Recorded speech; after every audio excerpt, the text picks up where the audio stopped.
தாய்ப்பால் கொடுக்குறாங்களா இல்லையா, இங்க ஒரு சப்ஜெக்ட். நிறைய பேர் கேள்வி எழுப்புனீங்க.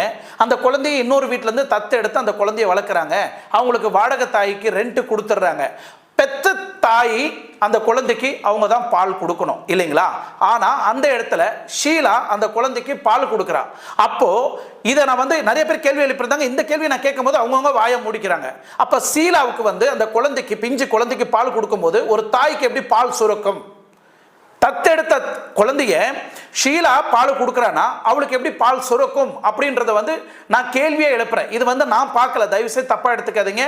என் கூட ஒரு மேடம் அவங்களே லைவா பார்க்குறாங்க. அந்த குழந்தைக்கு பால் கொடுக்கறது, குழந்தை ரொம்ப கதறிட்டு அழுதுட்டு இருந்தாங்க. பால் கொடுத்த பிறகு அந்த குழந்தை சமாதானமா தூங்கிட்டு இருக்கிறாங்க. எங்க கண்ணு முன்னாடி இதை நாங்க பார்த்தோம். இதுக்கு நான் ப்ரூஃப் காமிக்க முடியுமா? டாக்குமெண்ட் கொடுக்க முடியுமா? இல்ல ஜிஹெச்ல போய் சர்டிபிகேட் வாங்கி வந்து கொடுக்க முடியுமா? கிடையாது. ஒரு தாயோட உணர்வு, ஒரு தாயோட பாசம், அந்த தாய் அந்த குழந்தை அழுகும் போது